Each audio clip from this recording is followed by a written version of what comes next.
What's happening, folks? Back with another reaction, back with some more Roxette. And once again, I would like to thank Michaela immensely for Charm School, which I love having my own physical copy of, and which features an entire second disc of live performances. But there was much clamor and a couple jokes at the expense of my admittedly poor short-term memory when I did the double last time around to start this album off, that there were 2 tracks on their hits, like greatest songs of the 20 years they had been around by 2006, that yes, I had not reacted to either of those songs. So that's what we're going to do. We're going to jump back and I'm going to do one of them this time around. Then next time around we'll do the second of the 2 and then go back to Charm School for a double, a Roxette double next time around. So once again, big thank you to Michaela and big thank you to Gebus, who put the hits greatest songs of release from 2006 into the folder with the 2 tracks that I'm missing, which I assume that means, and maybe this was already explained, but I assume that means those 2 were recorded for this special release in particular, or specifically. So in any case, the first of the 2, make sure I have it right, yes, it's One Wish.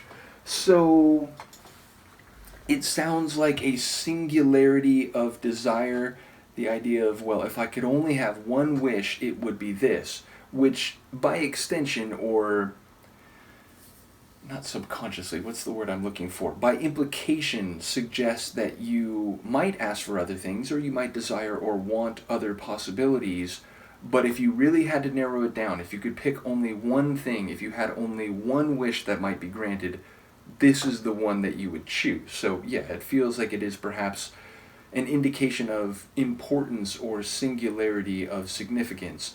So yes, I do wonder what might happen for that wish. Will it be granted? Will it be an open-ended question? Will it be one wish that never came true? So those would obviously be different feelings of sentiment depending on which, if any of those, it goes. Of course, it might be completely unrelated to what I'm saying now. So let's hear it. This is Roxette. The song is One Wish.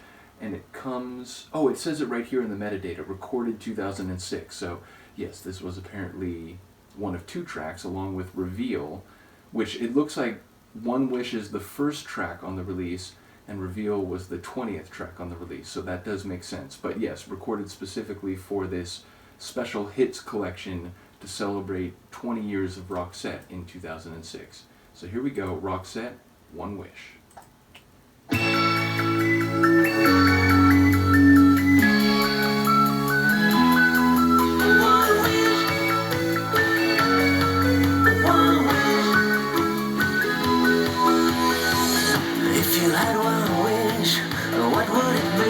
If you had one wish, would it be about me?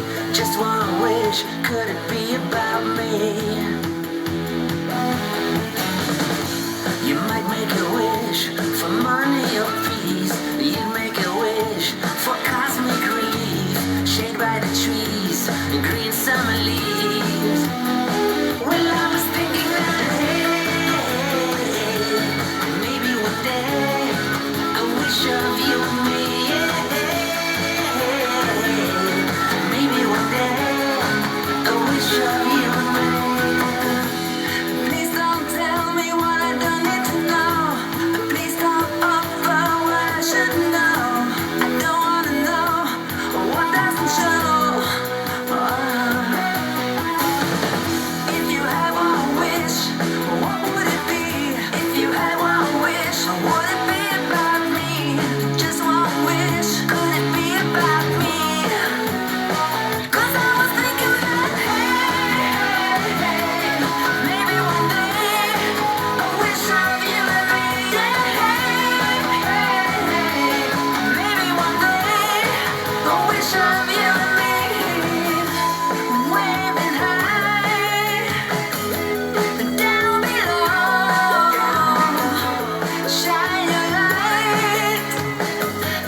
Number one, I like that a lot. Number two, it's written very well for, I guess, a period where they had not, gotten back together to record a full album, but were, celebrating their history and their songwriting because number one, they're both on the track vocally, and I think they both sound good. And Marie, in particular, in the back half, I think she does some not super dramatic vocal flourishes, but a couple like vocalizations at the end of lines that hit really well.